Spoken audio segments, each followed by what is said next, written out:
Imagine a woman forged in a crucible of iron and unyielding will, not merely strong, but a force of nature unparalleled by most women, let alone men of her ancient era.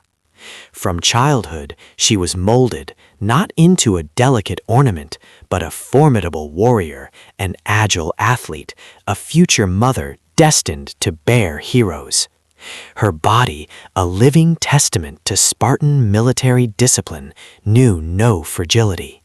She ran, she wrestled, she competed, often unclothed, in public games alongside men, earning profound respect, even a chilling fear. This was the Spartan woman, a legend in her own time. But on the night of her nuptials, this very woman, who had never once recoiled from any challenge, would be led to a ritual so utterly terrifying it would make her tremble. Not from shyness, not from innocent bewilderment, but from something far, far deeper. Something that years of relentless military training had utterly failed to prepare her for. This is the untold, visceral story of Spartan matrimony.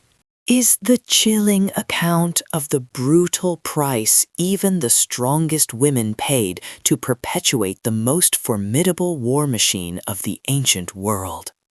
History has often painted Sparta in hues of unyielding glory, a city-state of invincible warriors, of King Leonidas and his 300, of iron discipline and unshakable courage. And when the narrative turns to Spartan women, the refrain is almost always the same. They were free, strong, educated. They stood in stark contrast to the secluded Athenian women, managing estates, honing their bodies, participating in public life. Plutarch himself recounts a Spartan woman asked why only they could command their men, proudly retorting, "Because only we give birth to real men." This sounds progressive, almost revolutionary, even feminist by ancient standards. Yet the surviving texts, fragments from Xenophon, obscure passages in Plutarch, archaeological records detailing their marital practices, whisper a truth far more sinister. A truth the grand narratives of military glory desperately tried to bury. Because in Sparta, marriage was not about love. It was not about choice. It was about absolute control, about eugenics, about transforming even the most intimate human act into a cold, efficient instrument of the state. And the wedding night?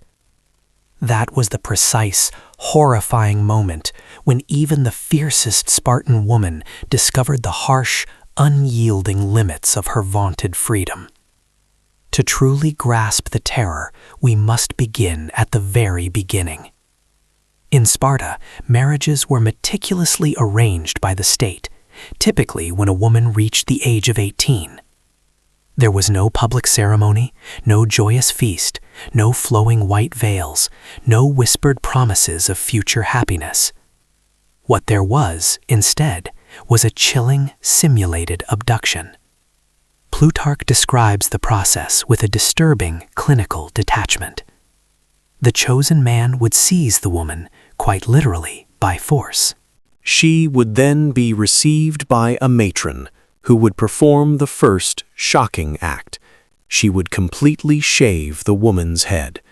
Every single strand, a sacred symbol of femininity across ancient Greece, shorn away. Next, the matron would strip the bride of her own garments and dress her in coarse, masculine clothes.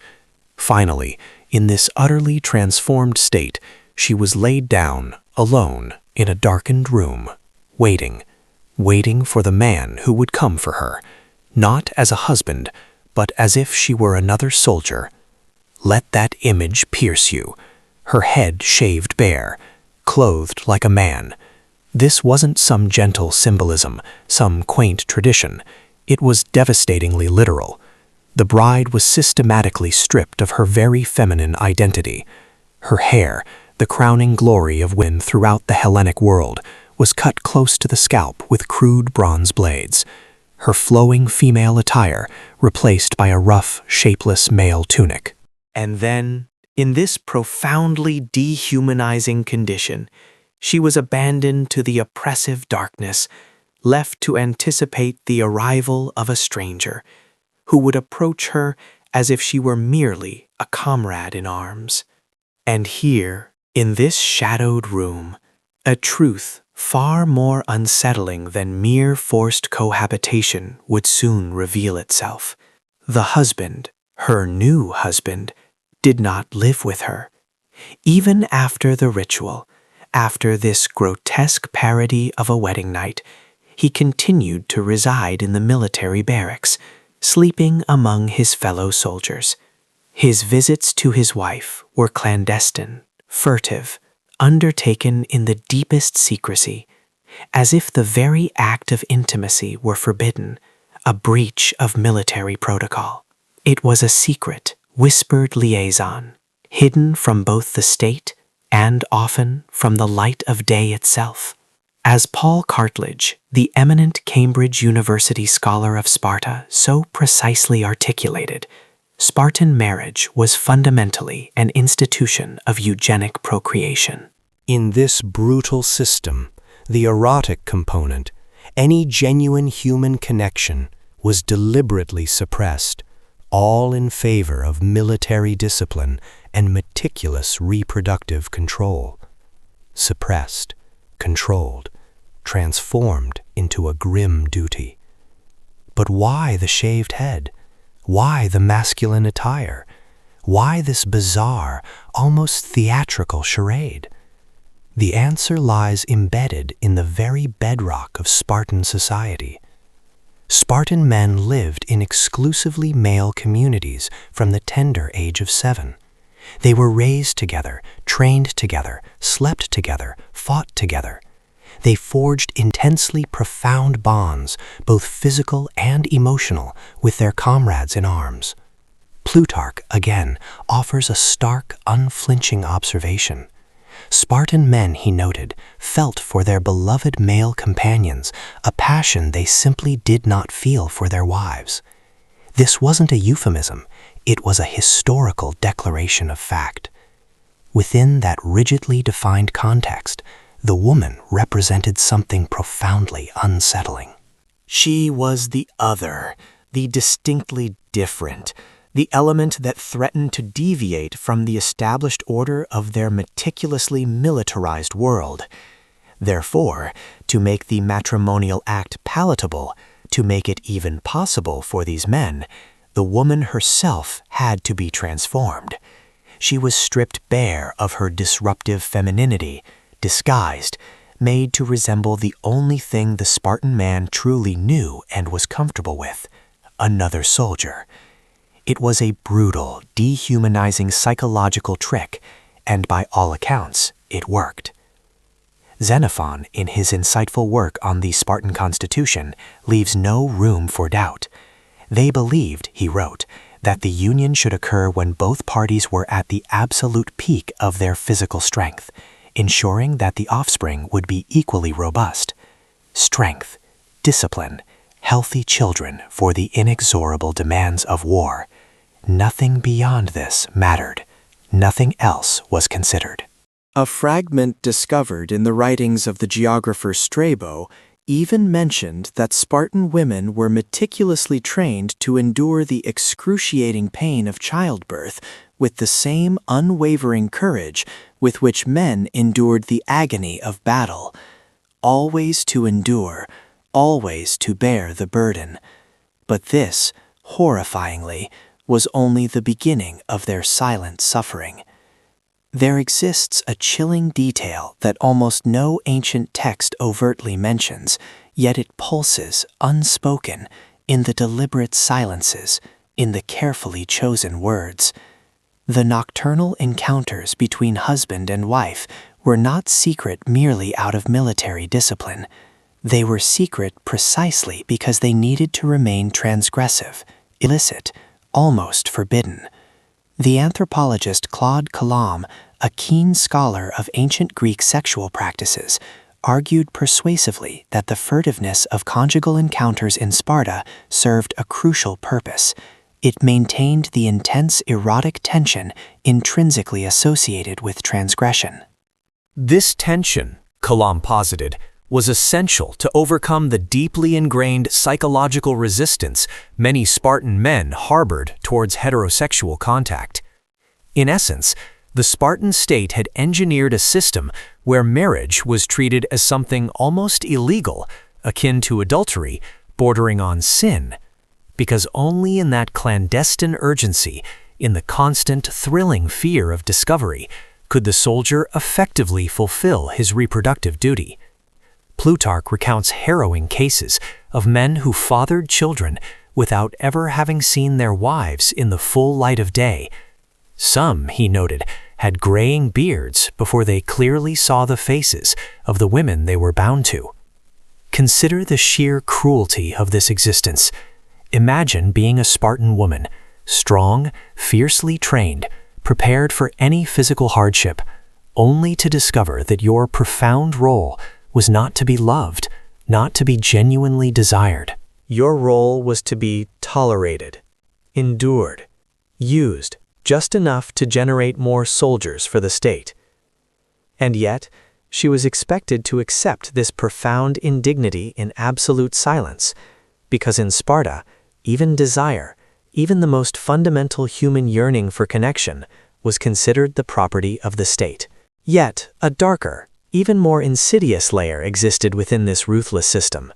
Spartan women were not merely encouraged, but rather explicitly ordered to accept that their husbands might engage in relations with younger women if such pairings were deemed likely to produce superior offspring. Plutarch describes this chilling practice with a disquieting bluntness. He writes that if an older man possessed a young wife, and he admired some handsome, well-born young man, it was common practice for him to bring that young man to his home to have children with his wife. Và conversely, nhanh to lớn, nếu một chàng trai từng ngưỡng mộ nàng vợ khác với vẻ đẹp và trí tuệ, he could simply request permission from her husband to have children with her. Read that again. Permission to have children with another man's wife. This was not adultery in the conventional sense. It was not betrayal driven by passion or illicit desire.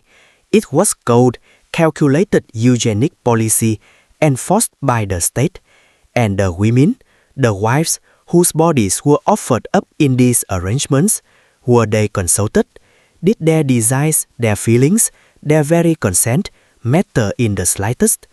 The surviving text remain utterly silent on this point, and that silence, in its deafening emptiness, speaks far louder than any words could. Because, in Sparta, a woman did not even possess her own body. She did not possess the fundamental right to choose with whom she would lie. In some cases, she did not even possess the right to know the true face of the father of her children. She was merely the womb, the vessel, the biological machine designed solely for the production of warriors. As historian Sarah Pomeroy, a specialist in women in antiquity, observed with piercing clarity, the freedom of Spartan women was illusory. They had physical autonomy, but no autonomy over their bodies or their reproductive lives. They were as controlled as the Athenians, just in a different way. Controlled differently, yes, but arguably in a far more insidious and psychologically devastating manner. Because when such profound control is cunningly disguised as patriotic duty, when it is cloaked in the noble rhetoric of service to the state, how does one even begin to resist? Ponder this deeply. Is physical freedom without genuine autonomy over one's own body and life truly freedom at all? Yet not all women accepted this horrifying reality in silent resignation. Rare, fragmented records exist, almost erased by the tides of time, speaking of Spartan women who desperately attempted to flee their arranged marriages, who outright refused to participate in the grotesque charade of the nuptial night. A fragment attributed to the poet Alcman, who lived in Sparta in the 6th century BCE, mentions women who wept bitterly during matrimonial rituals, only to be harshly silenced by the attending matrons. They cried, they were silenced. And when a woman dared to openly refuse, when she directly challenged the very foundation of the system, Plutarch records at least one such case. A woman who refused to marry was immediately considered dishonored. Her entire family suffered, losing crucial rights within the community. She was treated as if she had betrayed the city-state itself, treason, for simply wanting to choose her own destiny. Because in Sparta, there was absolutely no space for individuality, no room for love, no possibility of personal choice.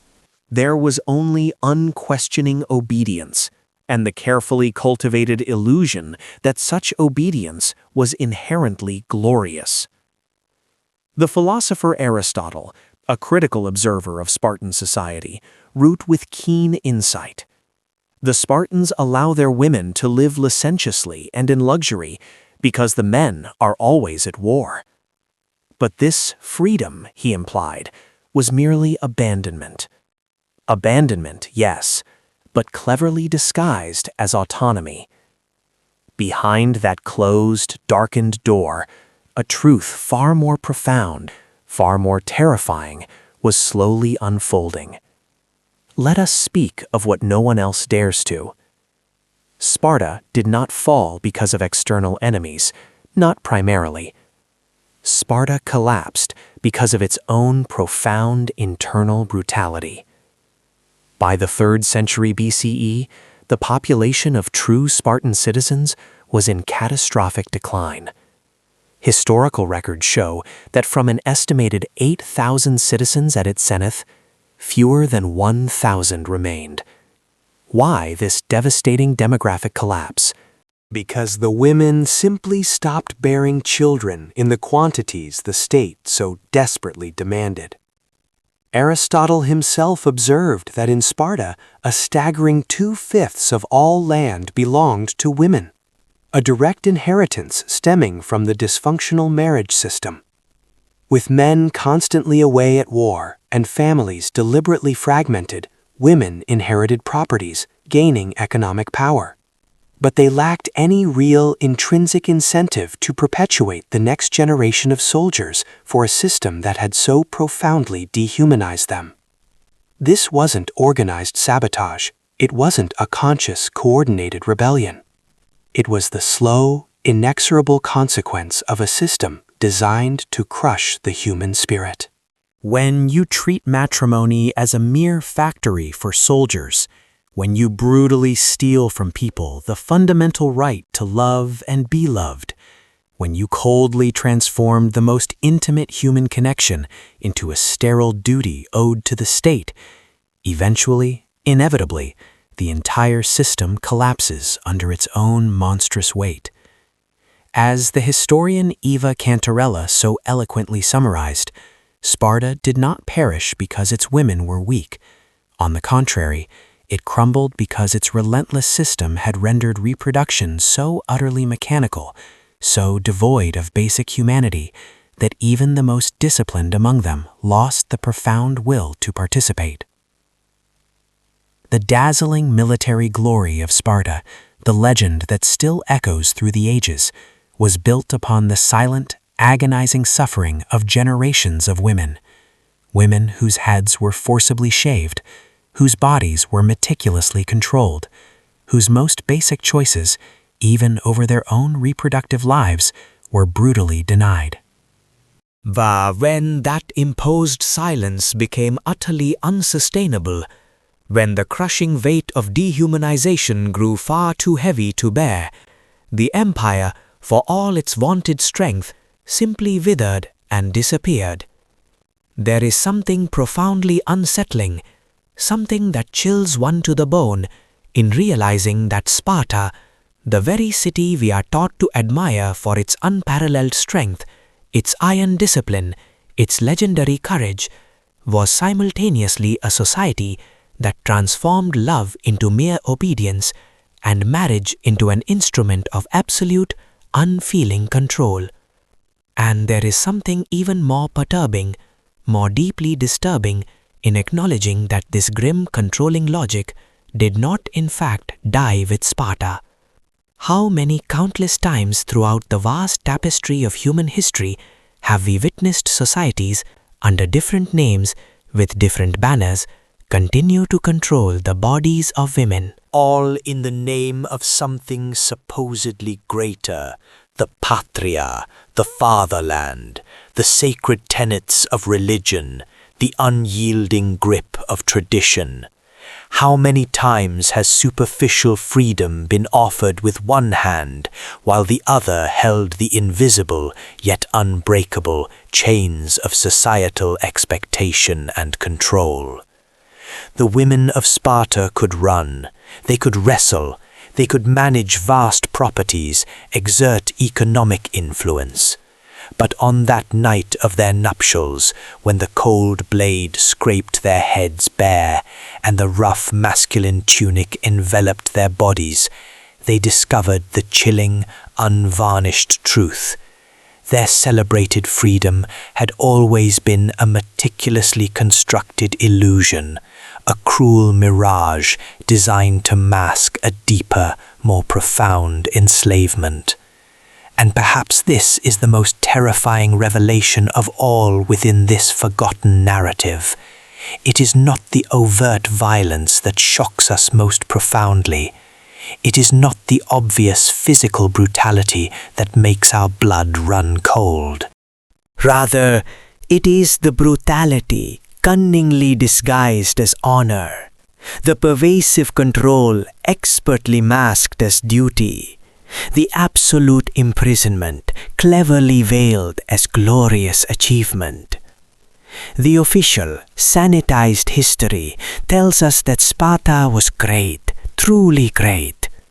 But the fragmented whispers, the muffled cries stifled on those terrifying nuptial nights, the countless women who never truly saw the light in their husbands' eyes, the bodies so rigidly controlled in the relentless name of war, these silent fragments tell a vastly different story, a raw, human story about the devastating price of glory, about the unbearable human cost of absolute, unthinking discipline, about how even the most admired societies can harbor unspeakable horrors they desperately prefer not to name, not to acknowledge.